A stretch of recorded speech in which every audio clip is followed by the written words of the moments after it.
በመደመር ፍልስፍና የሚመራው የመደመር መንግስት ኢኮኖሚያዊ ሚናው በዋናነት አራት ናቸው። የመጀመሪያው ብዝሃ ዘርፍ የኢኮኖሚ አቅጣጫን ተግባራዊ ማድረግ ነው።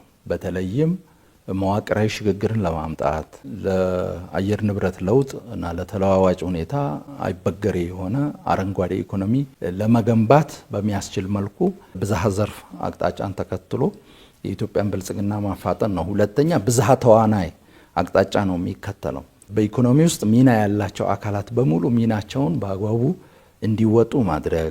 ይሄን ስንል እያንዳንዱ የራሱ የሆነ የተናጠል ሚና ይኖረዋል። የተናጠልም ሆነ የጋራ ኃላፊነትን በአግባቡ መወጣት እንዲችሉ ማድረግ ነው። በዚህ ውስጥ ደግሞ መንግስት ግንባር ቀደም ሚና መጫወት አለበት። መንግስት በኢኮኖሚ ውስጥ ያለውን ሚና በሚገባ በውጤታማነት መወጣት አለበት። የግል ሴክተሩ ማይገባባቸው ወይም ትርፋማነት አኳያ የሚሰጋባቸው ከውጤታማነት አኳያ የሚሰጋባቸው ዘርፎችን ንቁ ኢንቨስተር ሆኖ በተለይ ሀገራዊ ብልጽግናን ለማፋጠን የሚረዱትን ሀገራዊ አቅሞቻችንን በአግባቡ ተጠቅመን በመፍጠን በመፍጠርና በዝላይ ስልት በአጭር ጊዜ ውስጥ ምርታዊ ለውጥ ለማምጣት እና የሀገራችን ብልጽግና ለማፋጠን እንደዚሁም ሌሎች ተዋናያንን በሀገራዊ ህልም ዙሪያ በማስተባበር የድርሻቸውን እንዲወጡ የመደገፍ ምቹ ሁኔታ የመፍጠር ስራ መስራት ነው።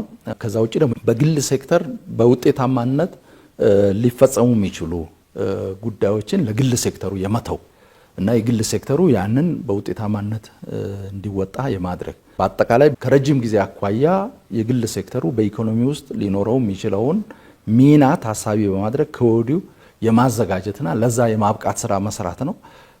ሲቪል ማህበረሰብ ድርጅቶችም እንደዚሁ በኢኮኖሚ ውስጥ ያላቸውን ሚና እንዲጫወቱ ማድረግ፣ እንደዚሁም የመካነ ትምህርት የትምህርት ተቋማት በጥናትና ምርምር ችግር ፈቺ የሆኑ የኢኮኖሚ ብልጽግናን ለማረጋገጥ የሚያስችሉ መፍትሄ ሀሳቦችን አዳዲስ ሀሳቦችን እንዲያፈልቁ የማድረግ ስራና በኢኮኖሚ ውስጥ ያላቸው ሚና እንዲጫወቱ የብዝሃ ተዋናያን አቅጣጫን ተግባራዊ ማድረግ ነው የኢኮኖሚ ሚናው። በአንድ ወይም በሁለት ዘርፍ ላይ ትኩረት ከማድረግ ይልቅ በሁሉም ዘርፎች ያሉ እምቅ አቅሞችን የመለየት እነዛን አቅሞች ለሀገር ብልጽግና መጠቀም የሚቻልበትን ስልት መቀየስና በሁሉም ዘርፎች ያሉ አቅሞችን ለመጠቀም የሚያስችል የኢኮኖሚ አቅጣጫ መከተል ነው። ከዚህ አኳያ ብልጽግና ፓርቲ ባለፉት ዓመታት በግብርና፣ በኢንዱስትሪውም፣ በቱሪዝም፣ አይሲቲ ቴክኖሎጂ፣ በማዕድንም እንደዚሁ ነው ትኩረት የተሰጠው እና ውጤትም እየተመዘገበ ነው ያለው።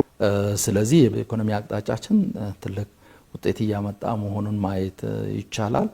ሌላው የብዝሃ ተጠቃሚነትን ማረጋገጥ ነው። በአጠቃላይ በኢኮኖሚ ልማቱ በኢኮኖሚ ብልጽግና ሁሉም በፍትሃዊነት የሚጠቀምበትን ሁኔታ መፍጠር፣ ሁሉም ባለው አቅም እንዲሳተፍ ማድረግ፣ ለሁሉም እኩል እድል መፍጠር፣ በሁሉም ተሳትፎ ኢኮኖሚ እንቅስቃሴውን ማፋጠን፣ ከውጤቱም ሁሉም በፍትሃዊነት ተጠቃሚ የሚሆንበትን ሁኔታ መፍጠር። ስለዚህ ኢኮኖሚ ብልጽግና ጉዟችን ከሁሉም በሁሉም ለሁሉም የሆነ እንዲሆን የማድረግ ስራ ነው የሚሰራው። አራተኛው ነው የመጨረሻ ሚናው ቀጠናዊና ዓለም አቀፍ ትብብር እና ቅንጅትን ማጠናከር ነው። የምናልመውን ሁለንተናዊ ብልጽግና የማረጋገጥ ራዕይ እውን ማድረግ የምንችለው ከሌሎችም ጋር በመተባበር ነው። ከማንም በፊት ከቀጠናው ሀገራት ጋር በኢኮኖሚ በመተሳሰር በጋራ ጥቅም ዙሪያ በጋራ በመስራት እና የኢኮኖሚ ኢንቴግሬሽን በመፍጠር ነው።